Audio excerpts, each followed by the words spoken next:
राजा पटसोनी।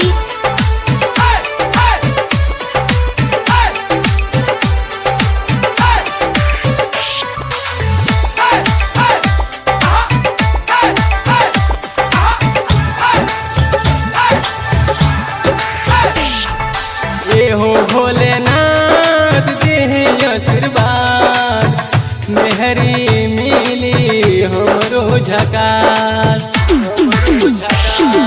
ये हो भोलेनाथ देहि आशीर्वाद, मेहरी मिली हमरो झकास।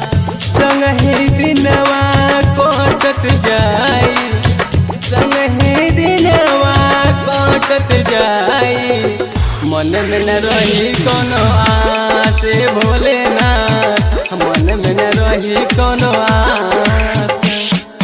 ये हो भोलेनाथ देहि आशीर्वाद, मेहरी मिली हमरो झकास। संगहि दिनवा कटत जाई, मन में न रही कोनो आस भोलेनाथ। डीजे मिठू राजा पटसोनी। बोलो बोलो बाबा गरीबनाथ की।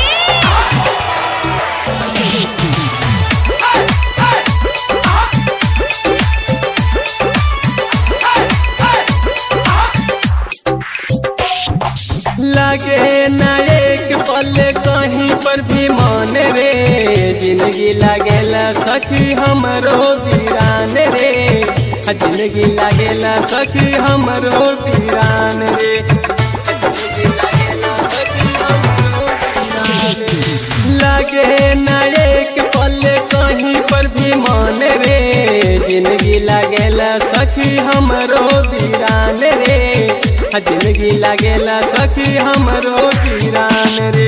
जिया जाए ना मन कुहू के, जिया जाए ना मन कुहू के, मेहर के बिना सुना लगे।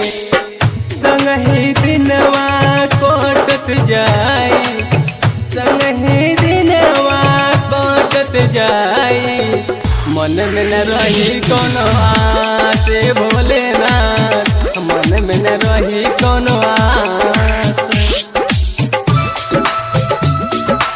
डीजे मिठू राजा पटसोनी। बोले शंकर भगवान की।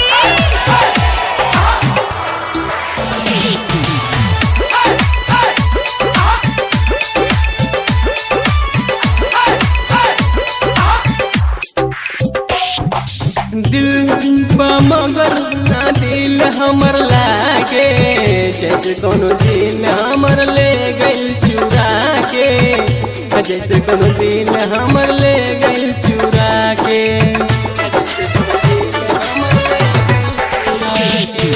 दिल मगर ना दिल हमर लागे, जैसे कोनो दिल हमर ले गइल चुरा के, जैसे कोनो दिल हमर ले गइल चुरा के। जिया जाए ना ये हो भोलेनाथ, जिया जाए ना ये हो भोलेनाथ, मेहर के बिना सुना लगे। संगहि दिनवा कटत जाई, संगहि दिनवा कटत जाई, मन में न रही कोनो आस भोलेनाथ, मन में न रही कोनो आस। डीजे मिठू राजा पटसोनी।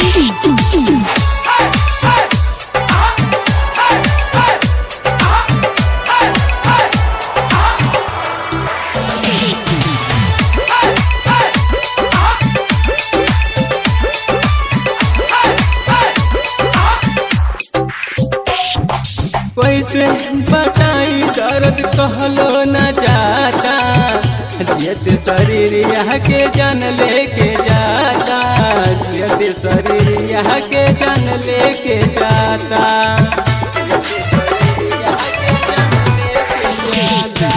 कैसे बताई दर्द कहलो ना जाता, जियते शरीरिया के जान लेके जाता, जियते शरीरिया के जान लेके जाता।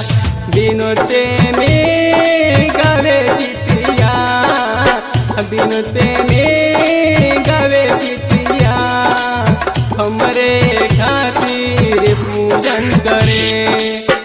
संगहि दिनवा कटत जाई, संगहि दिनवा कटत जाई, मन में न रही कोनो आस भोलेनाथ, मन में न रही कोनो आस।